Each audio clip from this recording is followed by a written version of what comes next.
warahmatullahi wabarakatuh. Alhamdulillahirabbil alamin. Baiklah teman-teman semuanya, patut kita mengucapkan lafaz alhamdulillah bersama-sama. Karena apa? Karena Allah sampai detik ini masih memberikan kita kesempatan untuk menikmati nikmat yang Allah berikan. Kemudian tak lupa pula salawat serta salam kita curahkan kepada junjungan kita Nabi besar Muhammad Sallallahu Alaihi Wasallam, yang mana beliau mengantarkan kita dari zaman kegelapan menuju zaman yang terang benderang, yakni ad-dinul Islam. Baiklah teman-teman semuanya, pada kesempatan ini insyaallah izinkan saya untuk sharing sedikit mengenai makna kemenangan setelah bulan suci Ramadan. Sebagaimana dalam hadis Nabi yang artinya sesungguhnya Allah mengganti kedua hari raya dengan hari raya yang lebih baik, yakni hari raya Idul Fitri dan hari raya Idul Adha. Hadis riwayat Daud dan Nasai. Akhirnya teman-teman semuanya, saat ini kita berada di penghujung waktu yang sangat menyedihkan, yaitu Ramadan akan segera berakhir. Padahal mungkin puasa kita, sholat malam kita, membaca Al-Quran kita belum maksimal, atau bahkan ibadah-ibadah kita yang lain belum secara maksimal kita melakukannya. Namun tanpa kita sadari, waktu berlalu begitu cepat dan Ramadan sudah waktunya balik ke peraduan. Tetesan air mata menunjukkan kesedihan yang teramat dalam di dalam kalbu, menimbulkan pertanyaan, akankah kita masih diberikan waktu untuk bertemu dengan Ramadan yang akan datang? Itulah sebabnya dahulu para salafus shalih meneteskan air mata seraya berdoa kepada Allah, "Ya Allah, anugerahkan lagi kepada kami bulan Ramadan.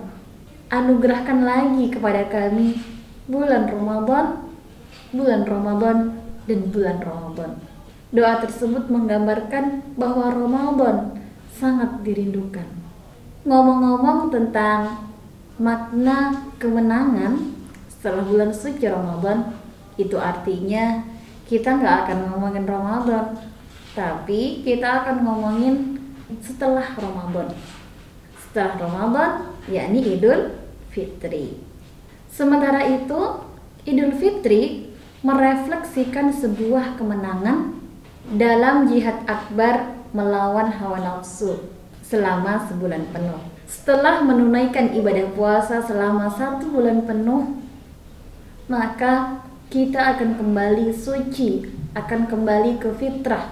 Karena pada dasarnya Ramadan tidak hanya sebagai tazkiyatun nafs atau penguatan diri. Idul Fitri diartikan juga sebagai kembali ke dalam kesucian. Karena selama bulan Ramadan kita dilatih untuk menahan hawa nafsu, baik secara jasmani maupun rohani, dan mengharapkan dosa-dosa kita diampuni. Dan kita akan kembali suci ketika hari raya Idul Fitri. Pada makna lain, Idul Fitri juga diartikan dengan kembali kepada keadaan semula. Maksudnya apa? Kembali diperbolehkan untuk berbuka puasa, untuk melakukan makan dan minum di siang hari.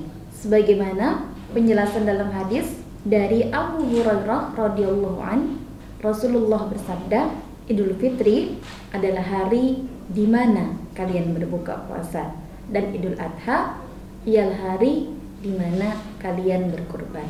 Hadis riwayat Ibnu Majah. Kedua makna tersebut saling melengkapi dan tidak bertentangan sama sekali.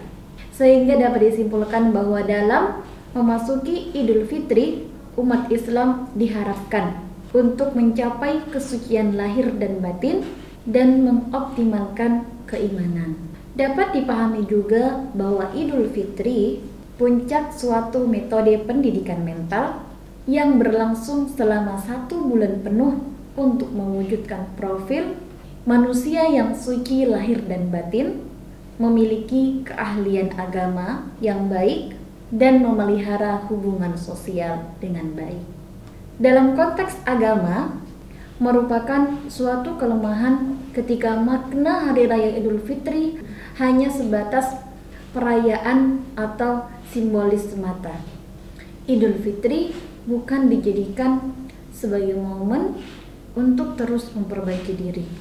Karena Idul Fitri adalah kemenangan bagi orang yang meraih ketakwaan. Ini tidaklah mudah, sebab kemenangan hanya bisa diraih ketika kita sudah menaklukkan 1 bulan penuh Ramadan. Dan apabila kita dapat memelihara tradisi-tradisi positif di bulan Ramadan, dan kita dapat mengambil makna-makna tersebut lalu mengimplementasikan ke dalam kehidupan sehari-hari setelah bulan Ramadan berlalu. Oleh karena itu, yang terpenting bagi umat Islam adalah menghidupkan hari raya sesuai dengan anjuran Rasulullah SAW, di mana ada beberapa hal yang dianjurkan ketika hari raya Idul Fitri datang. Di antaranya yaitu sholat Id. Diriwayatkan dari Ummu Atiyah radhiyallahu an berkata, kami diperintahkan untuk mendatangi tempat sholat. Bahkan perawan wanitanya dan wanita-wanita haid diperintahkan untuk mendatangi tempat sholat. Hanya saja mereka berposisi di belakang kaum muslimin. Mereka bertakbir dengan kaum muslimin. Mereka berdoa dengan doa kaum muslimin, dengan berharap keberkahan dan kesucian hari tersebut. Hadis riwayat Bukhari. Hal lain yang diperintahkan oleh Rasulullah yaitu saling memberi maaf dan saling mendoakan agar Allah Subhanahu wa taala menerima semua amal ibadahnya. Memaafkan membutuhkan suatu keahlian khusus, yang mana kita harus melapangkan hati, harus melapangkan dada, harus menerima dengan ikhlas, memaafkan dengan ikhlas kesalahan-kesalahan saudara-saudara kita, baik yang disengaja maupun tidak disengaja.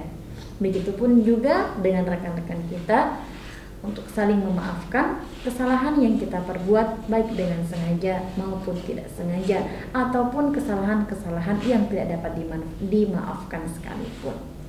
Karena saling memaafkan merupakan proses menuju kedamaian dan perdamaian.